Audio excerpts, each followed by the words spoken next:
I'm joined now by the Health Minister of Maharashtra, Rajesh Tope of the NCP. Mr. Tope, thanks very much for joining me at a time when you are really in the hot seat. How much of a cause of concern is it for you, one, the rising cases in Maharashtra and also the rising death rate? Yeah, both the things actually. The numbers are increasing and the death rate also is a cause of concern. Basically, both the challenges we are addressing it properly because why the numbers are increasing, because we are doing more numbers of tests, at least more than 76,000 tests we have conducted. I think it might be highest in the country. And because of that, as there is a surveillance team in place, there are more than 6,000 approximately surveillance squads which are in place. Those are doing continuously household surveillance, and whosoever are having the symptoms, those are quarantined and they are tested. So testing is being done very aggressively with no compromise, and no stone is remaining unturned. So that is the major reason why the numbers are increasing. That is one cause I can mention over here. Right. Death rate, previously it was 7%, it has gone to 7%, but now it has come down to 5%. We have appointed a death audit committee as well as a task committee wherein there are expert doctors from not only from the government side but from the private sector also. No, but Mr. Tope, just to make that point, let's just compare it to a state like Kerala, where Kerala also started testing in a mass way and had a high number of cases, but the death rate is much, much lower. What is the issue? Are there enough ICU beds? Are there enough ventilators? You mentioned the expert committee. What are the initial reports that the expert committee has given you on why Maharashtra has the highest death rate amongst big states? The only reason what I feel is the number of deaths which has occurred. Out of that, I can very clearly mention in this your program that more than 80% of the deaths are because of the comorbidity. Because of they came in the hospital basically with comorbidity of chronic diabetes, long-standing hypertension, with renal failures, with ischemic heart diseases. These are the major regions of comorbidity, and some because they are not really educated for this coronavirus, so they neglect themselves. They are not really self-disciplined, so they come at the very last stage. That is also in some of the cases where there is no comorbidity. Then the case is either they are really not that educated for corona. And so they, in spite of having the symptoms, they neglect and they come at the very last stage in the hospital wherein the doctor cannot do much. Right. So the point you're making, lack of education here, and in fact, one of the major causes of concern is also what's currently happening in Dharavi, where fresh cases are being reported every day. Are you most worried about cases like Dharavi and the slums of Mumbai on how to tackle the outbreak here? Yeah, 100%. That is a challenge, because there to really maintain a social distance is a really very big challenge. Because in a room of 10 by 10, how can 10 to 15 people live in that?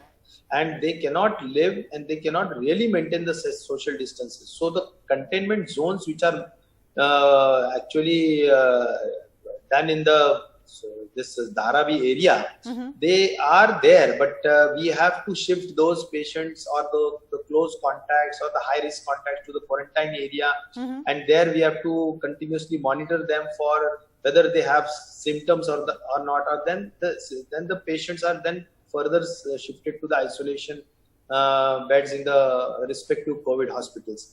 So the preparedness, from the perspective of preparedness, there is no problem at all. There is no problem at all. But yes, because of the slums and very thickly, densely populated area, that it's a big challenge really to maintain the social distancing, and the lockdown even we have declared in that area also, but to really maintain lockdown in that area is a real challenge for the police department as well. But Mr. Topes, of course, the irony that a disease that came in by, in a sense, the urban class, students returning from abroad, people traveling abroad, now in the slums of Mumbai, and that's where the real challenge is. Do you feel now that given the number of cases coming out of different areas of Mumbai, do you feel that now in Mumbai we are at a stage of community transmission? No, I can't say that, because at present every patient who is we are finding him positive is having contact. There is a trace of contact. Like, Right. how come he has become positive? So it is not that it's not really a transmission which is happening. It is not the case at all. But yes, we are doing surveillance at a very aggressively, and basically the testing also is being done aggressively. As I told you, that 76,000 cases we have tested, which has no comparison at all in the India level.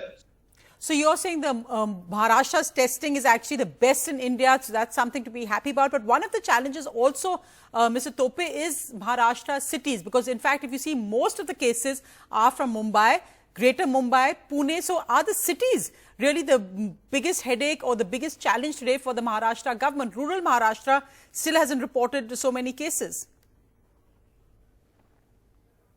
Absolutely. And following that is Nagpur. It's not that big number, but it's following to the Pune. Yes, Nagpur is one of the city, but there it's under control. There's no big issue at all. So do you feel, sir, but that in fact is a big question being asked today in government hospitals, private hospitals, are there enough ICU beds, ventilators? If we see the cases continue to grow like this, is Mumbai equipped to handle COVID-19 critical cases? Absolutely. Preparedness wise, we are 100% okay. I tell you, there is nothing to worry about, because there are in 3 categories we have divided the COVID care. One is it's a checkup point, like it's a fever clinic, or it's a COVID care unit. I mean, care center. I mean to say. Second is dedicated COVID health care, wherein there are patients admitted which shows symptoms, but they are to the level of mild and moderate. And third are critical patients. Those are admitted only in the dedicated COVID hospital. So there are 3 categories of patients. 81%, ample number of ICU beds, and there are 8 to 10 dedicated COVID hospitals. And basically they are very well equipped also, and the number of patients admitted in this critical care are hardly 30 to 35 in numbers. Right. Otherwise, 81% of the patients found positive in Mumbai are totally asymptomatic and very normal patients. So that's important. You're saying that there are only 35 patients who are currently in a critical stage in Mumbai of the COVID-19. But what about, sir, the big challenge we've seen in Mumbai of doctors and nurses getting infected? We've seen some of Mumbai's biggest private hospitals having to be sealed off, doctors being quarantined because they've got the disease. So how will you tackle that aspect? Yeah, in some of it was an accident. I mean to say, like in Wockhardt, suppose a positive patient, he was positive and he was treated by doctors and a team of nurses. So they all got infected because of the positive patient. They treated the positive patient, and it was an accident. But if a proper care is taken, the PPE sets are being provided in ample numbers. Even all the gears and I mean to say the security for the individual doctors and the medical workers are being provided. There is nothing. I mean to say there is a scarcity at all. Like N95 masks are in abundance and PPEs are there in place in every hospital. So I don't think there is any issue. Only thing is because of the comorbidity, the death rate was high, little bit was increased the last couple of days. But now we have appointed the task committee also and the audit committee for the death also. Yes. So we have taken right steps to address these issues. So finally, Mr. Tope, given that, as you said, Maharashtra, the highest number of cases, the highest death rate amongst big states, what do you see now as an exit strategy from the lockdown? Because, of course, Mumbai is India's commercial capital. But given the number of cases, the question being, how will you actually come out? Will we actually see a lockdown extending up till mid-May, as it were now?